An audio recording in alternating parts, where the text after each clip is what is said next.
دا کوم چې دا فلسفه دي اسلام یا جمهوریت ته اسلام غواړې که جمهوریت غواړې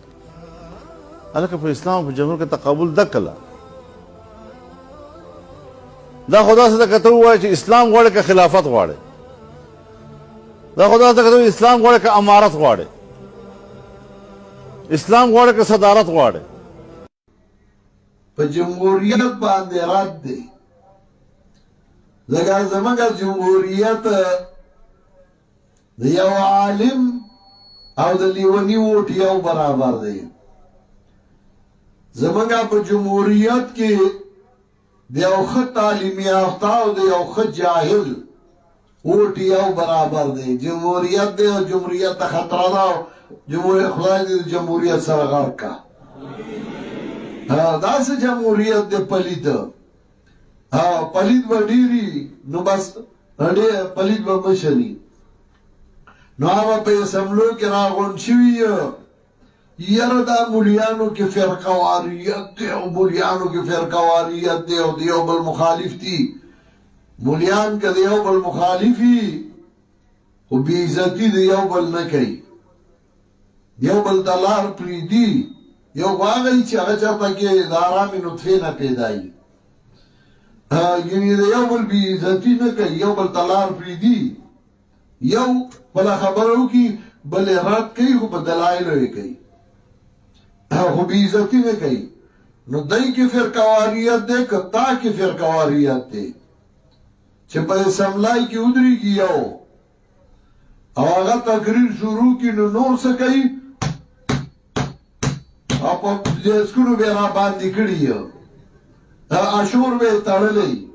او غوبل به جوړي پکې که ښځه ودرېږي نو سړي ورپسې راپاڅي که سړي ودرېږي نو ښځه راشي نو په چپله ګزار وکړي فرقواریت خو تا کې د ملا کې د څه فرقواریت دی و ملا جواب نشي کولی که نه ځکه دی هم پکې ناست دی که نه دی د جمهوریت رد نشي کولی دا جمهوریت دی اگر جمهوریتی انتخاب است عذاب است و عذاب است و عذاب است که دا انتخاب جمهوریتی دا خو عذاب دی و عذاب دی پسې هر 5 سالی جنگ دارن زمین ملک بر خود تنگ دارن په یو بل ځمکه تنګه کړې ده هر 15 کاله بعد غویمند دی د ملک سرمایه تباه و برباد شوه یکی آواز از هاتف شنیدم که بر مردار غوغای کلاب است یو آواز مې د غایب نه واورېده چې په مردارو د سپو جنګ دی چې کوم یو اډوکې والي نو نور ورته پره شي او چې کوم ځای پوهیږي چې دې ځای اډوکې مال راځي نو هلته یو ځای وایي دا یهودي او کافر دی بل ځای ورسره بیا اتحاد وکړي لکه دې ځای یهودي او کافر دی هغه ځای مسلمان دی دې ځای کې هندو دی هغه ځای مسلمان دی نن کافر دی او پرون کافر و نن مسلمان دی دا ځای جمهوریت دی لعنت دی په داسې جمهوریت او دا جمهوریت به د اشاعت د لاسه تباه کېږي انشاءالله یو وخت به راځي دا جمهوریتونه به ځي دا ملک به خدای د اسلام طرف ته راولي او ځان د اسلامي اصولو ته یو امیر وی د ملک او دا هغه به شورای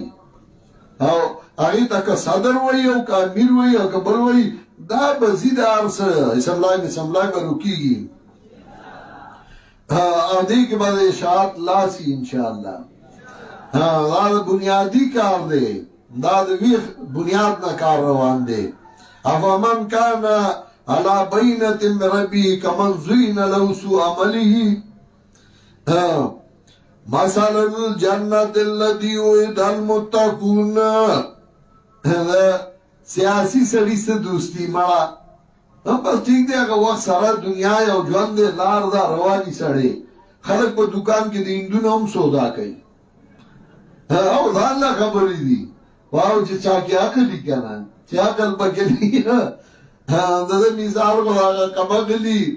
د اوښ په مرای کې هندوانه ماته کړې وه نو بېبېلې هم کړګې را خلاص کړ مثل الجنة الذي وعد المتقون شیخ القرآن بوی وی سیاسی سړی مثال هغه د بازار د دغه د دې دوست نه مرګره نه نن تا دې او سبا د بل او بل د بل دغه د مقصد خو ور سره کنه دا پولی کازان سره ان شاء الله زه تاسو نو هم زه وینم زه ګورم زه کړای جنگو ما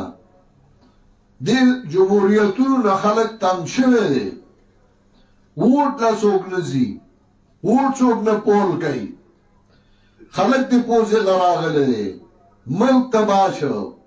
د ووټ دپاره هغوی هر څه کوي دا هر څه به ځي د مخې نه خو یو شی دی تاسو د موټي د پاسه ریبئ د موټي د پاسه مه ریبئ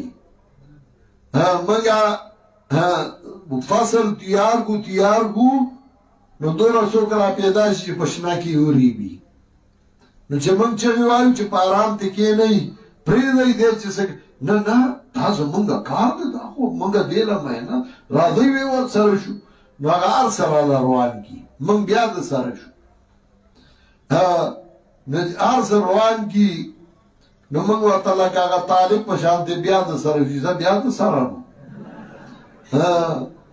زه یعنې موږ فصل تیار کو چې وږي ونیوي نو دی ورپسې لور راوالي یو تن را پیدا شي او ځان نه جذباتي جوړ کي او چې هله یو شب نو کمکل ورپسې دې ته نه ګوري چې دا چا راته دا ویلي نو هغه ته لږ صبر وکړه که نه نو هر څه روان کي نو موږ وایو زه دغه طالب خبره بیا د سره نو نوره کیسه ورته نه شم